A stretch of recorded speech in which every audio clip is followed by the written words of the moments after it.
The amount of people telling me that they use ChatGPT as a therapist and they're like, well, everybody doesn't have insurance. Everybody can't afford therapy. Y'all are going to hurt yourselves. I hope you take a moment to go look at that creator's original video. I know that ChatGPT is here to stay.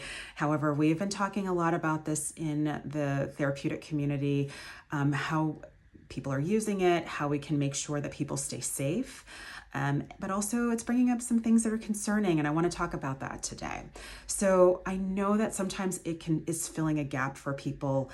Therapy is hard. It's hard to find or can be hard. It can be hard to find a therapist that you connect with. It's expensive. And let's not even get into insurance and who's covering what or not these days, and how that's impacting people's access to care.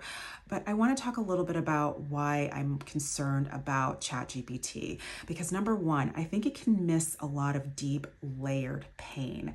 And people in our community, like reproductive trauma and grief, the stories are never fully straightforward. They're entangled with multiple layers around identity and body betrayal and medical trauma for a lot of us. They're cultural or racial dynamics and silent losses that aren't necessarily maybe socially validated or understood. And so while I think it can provide a sense of empathy on the surface, I don't think it can fully appreciate the layered experiences that people are experiencing, like the multiple years of trying, and really holding what that might mean for people, multiple losses through miscarriage, pregnancy loss, or just the unique experience of pregnancy loss in general, or going through infertility. So it's going to respond, very generally by saying, I'm sorry that you're going through that. You deserve to be seen, but it doesn't necessarily hold, I think, a candle to a trained professional who can appreciate and really hold and kind of model a sense of empathy and warmth and connection that you can only get when you're talking face to face with someone. Number two, it really lacks kind of space for cultural complexity or lived experience. So it can, just talk very generally about the infertility experience. And even when you weave in issues around race or culture, I think it maybe kind of appreciates that, or kind of tends to that on a very superficial level, but it still defaults to, I think, very general norms. So, someone who's navigating infertility as a Black woman or fertility treatment as a trans man, deserves like attunement to that and affirming care, and not something that's so generalized to everyone. Number three, I think it may normalize what needs to be challenged. So AI is trained on multiple platforms. We know that. But I also think that it can start to embody a sense of maybe what we call toxic positivity, which I don't think is really helpful, like just trying to stay hopeful and positive and encouraging. Yes, things that we might need to hear, and at the same time, things that don't really help us get to where we need to be. And sometimes I think the responses can be very dismissive or re-traumatizing, especially when you're already grieving and you're kind of going through a really difficult kind of treatment plan. Number four, it can't track or hold your story sometimes. It doesn't have that historical knowledge from that you might get with somebody who's known you for months or years and has followed you through a lot of the different kind of nuances and layers to your story. So therapy kind of honors your timeline, and AI can't really hold that kind of history in that way that you might need it to be held. And number five, I think it can reinforce loneliness.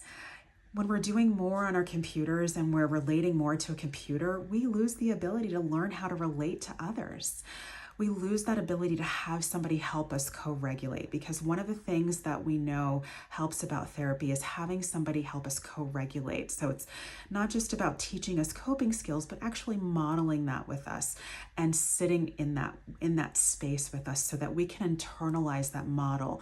And when you're doing that with a machine, it really takes the humanness and the human element around connection out of healing. And I think that's what we need the most. I know I've talked a lot about why I think ChatGPT is not helpful, but I think there are some ways that it can be helpful in the mental health field. So I think number one, it could help with providing some maybe gentle and general journaling prompts. There's nothing wrong with that.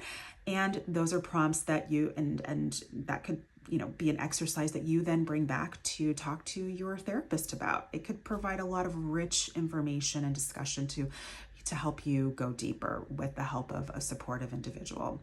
Number two, I think it also could help you understand maybe your treatment options, and maybe you might be formulating more additional questions based on that research that you then bring back to your medical doctor or your therapist to talk about how those options feel for you. And lastly, I think it could provide, just the act of being there, it provides a little bit of grounding in between sessions when your doctor or your therapist might not be readily available. And again, it is just an intermediary to help you stay grounded, and to feel like you have some support in while you're waiting to talk to an actual human. But again, I don't think that this should take the place of human connection. And that is, I think, part of the fear. We know that healing works in relationship. We know that that is part of what helps people feel better. And while we might have, I think, helpful interactions with AI, with our computers, I think taking that human element out of the process is not helpful. But I'm curious, what are your thoughts? Please let me know in the comments. Are you using AI or not? Tell me how, and love to hear more of what you think. All right, take care.